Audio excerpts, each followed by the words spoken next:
Olá pessoal, tudo bem com vocês?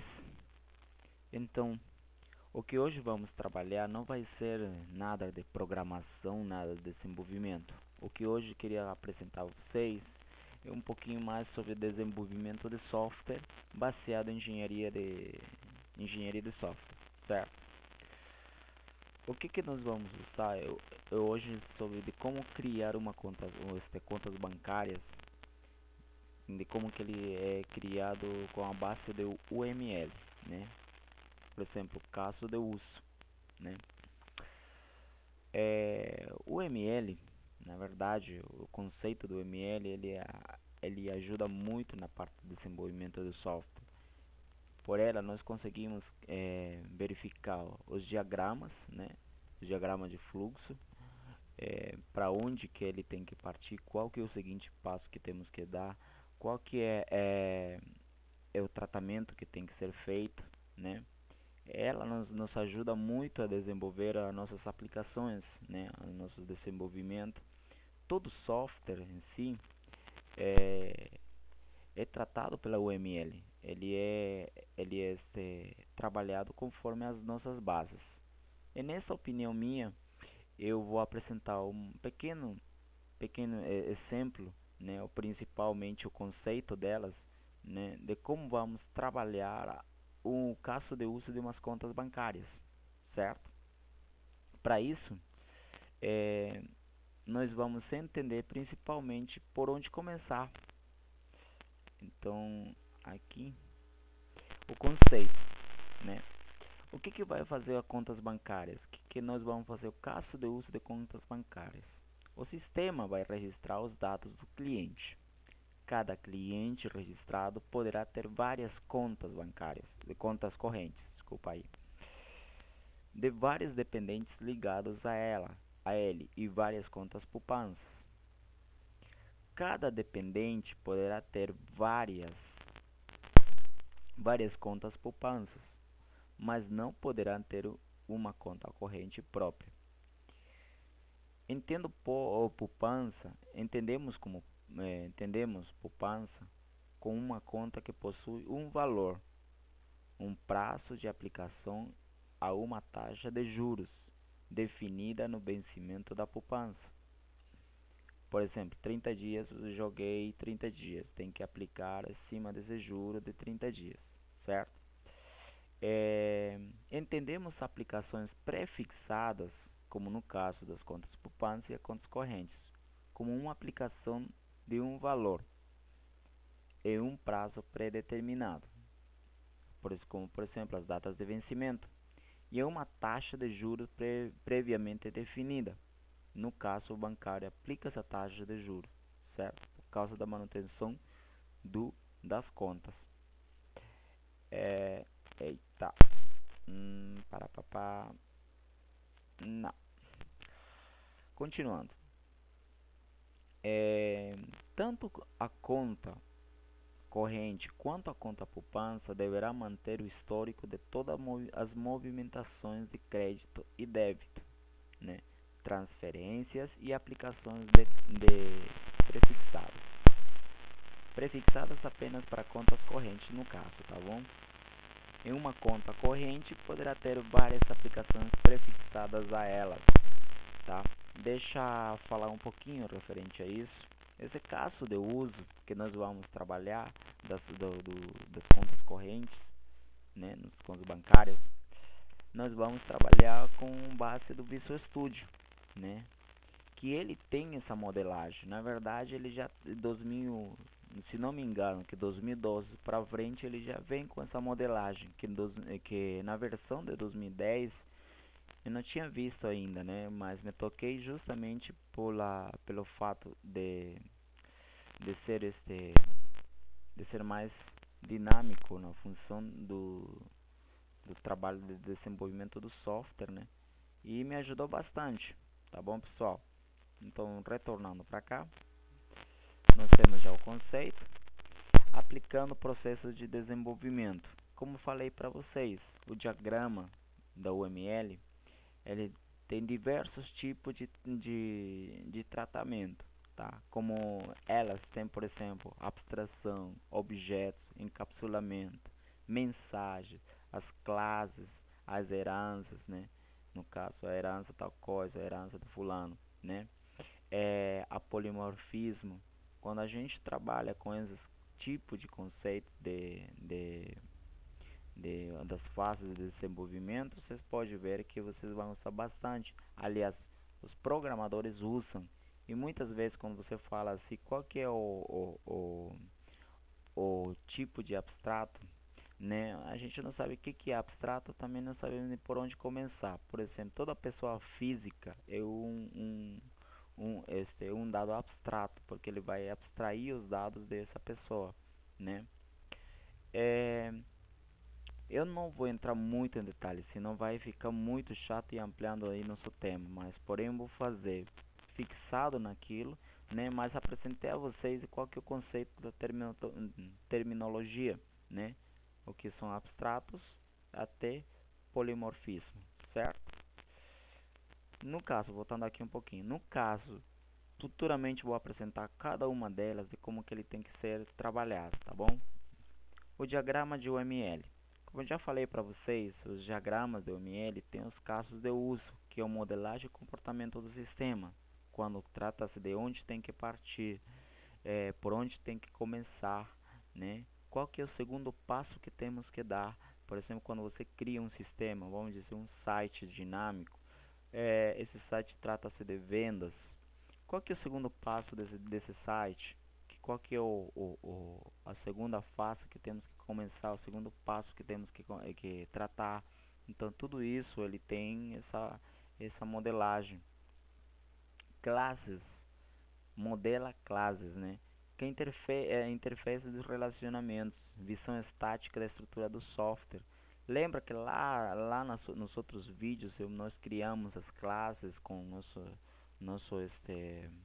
nossos projetos aí, né, que implantamos várias classes. Então, por que isso? Porque a gente verifica a manutenção do nosso sistema através dela e facilita muito, tá bom? A sequência modela aspectos dinâmicos representados em troca e interação de mensagem entre objetos. Quando lembra que quando nós pegamos a nossa classe e nosso formulário, unificamos elas, criou uma dinâmica em cima do nosso formulário. Então tudo isso se gerencia entre ambas partes, entre o objeto que é orientada os objetos, os recursos do sistema, né, que trabalha em cima de nossa modelagem de classe, né. A colaboração é equivalente ao de sequência, por exemplo, a colaboração é da comunicação entre elas, né, interagem entre elas, certo? O status modela uma máquina de estados formado por estados, transições e eventos. Por exemplo, cada sistema cada aplicação tem um evento, certo? Como por exemplo o Facebook, que tipo de eventos cria esse o Facebook? Ele interage, ele verifica, ele lança, ele aplica objetos, determina objetos, baseia-se em mensagens, é, cria uma sequência de regras e padrões. Então tudo isso ele determina essa função, certo? As atividades, o diagrama das atividades também tipo essencialmente do diagrama de estado, quase idêntico por aí, que ele também segue essa regra. A implementação, quando falamos de implementação, nós temos que entender que nós vamos trabalhar nossa sequência, certo? Que vai ser a nossa arquitetura lógica e física do hardware e software. Por exemplo, é, nós temos um relógio físico, né, palpável. Nós queremos que esse relógio seja tratado conforme os requisitos do nosso pulso, né? Que hoje em dia já, como a Microsoft, como até a própria Apple já lançaram esses tipos de relógios muito físico, dinâmico. Por quê? Porque todo esse processo de implantação, toda essa arquitetura lógica, ele vem simplesmente para implantar no sistema e para ser trabalhado nela, tá bom? E os componentes que exibem, né, a exibição e dependência que existem em conjunto de componentes do sistema, por exemplo, os programas, os códigos-fontes, os objetos, né, por exemplo, muitas imagens que nós vamos usar, vídeos, áudios, né, são objetos que realmente a gente trabalha bastante, né. Executáveis, as bibliotecas, quando a gente cria um import system, um import IOS, né, então tudo isso ele atrai todas essas bibliotecas, verifica o executável do software, procuramos erros de tratamento. Então mais adiante nós vamos ver isso. A implantação, né? Quando chamamos de implantação não é igual que implementação, tá, pessoal? Implementação que você é algo que você vai implementar, algo que você vai aumentar. E a implantação, aquilo que você vai testar o programa, né? Nós vamos ver essas fases aí, principalmente de desenvolvimento, onde que entra o caso de uso, né? É, ele mostra a configuração de nossos, dos nós, de nosso procedimento em tempo de execução, o comportamento do sistema, de como que ele está sendo tratado com os demais clientes, né? Os componentes, por exemplo, se tem algum evento aplicado, se tem um modelado aplicado, de que não está dando erro. Uma das falhas, sinceramente, da minha lógica, da minha determinação, uma das falhas maior e nunca se viu é, é a Microsoft falar referente às falhas de segurança dos seus produtos, porque ele sempre vai fechando essas brechas e, porém, ficam esses bugs, né? Esses bugs ali nos sistemas que já foram testados. Então, uma delas, por exemplo, o Visual Studio 2015 tem muitos erros de bug de segurança, né? Que ele precisa ter modelado. Tem quando a gente trabalha, está testando o programa, está testando o software, de repente o comportamento do compilador é outro que você não espera. Então, até ler toda essa informação, até fazer a leitura de todo o código, às vezes encontramos um erro e a gente não sabe onde que está esse erro. Tem que fazer um black point, né, para saber onde que está. Mesmo fazendo black point, continua erro. Não porque a gente erra na programação, mas sim pela forma do comportamento do compilador, né, que ele se comporta de uma forma esquisita, né. Até que 2015 ele teve suas atualizações, por exemplo, o 2015 é, o upgrade 1.4, se não me lembro. Mas, porém, as falhas de 2015 trouxe toda a mudança da estrutura de desenvolvimento. No meu caso, eu uso 2015 porque tem maior vantagem na atualização do framework, né, que é 4.5.2, certo? Então, aplicando o ML no desenvolvimento de software, como falamos para vocês, o ML não define o modelado processo, que é o método. Não precisa ser colocado esse método para ser aplicado no desenvolvimento de um sistema ou aplicativo, né? O desenvolvimento de ser dirigido por casos de usos, né? Tem que ser dirigido nas seguintes fases: requisitos, análise, projeto, implementação e teste. Daí não passa. O que nós temos que fazer? Por exemplo, nós levantamos requisitos, passamos para nossa análise, fazemos a implementação, o projeto, implementamos os trabalhos que queremos fazer e testamos. Só que a última vez que a gente faz o teste, às vezes você está fazendo correto, de repente sai errado, né? O setor, a área de TI, da parte de teste, ele retorna para desenvolvimento falando assim: olha, ele daqui está se comportando mal. E o analista de novo queima os neurônios aí, trabalhando, buscando formas de tampar essa brecha, solucionar esse problema, né? Para cada adoção inicial, o método deve incluir um conjunto mínimo de diagrama de UML, né? Então, cada processo que nós vamos ver, nós vamos definir esse tipo de análise, nós vamos buscar esse tipo de análise de requisitos, análise de projeto, análise de implementação e análise de teste, certo? Fases de desenvolvimento. E nessa parte aqui, pessoal, eu levantei lá no início do nosso projeto, trata-se de contas bancárias.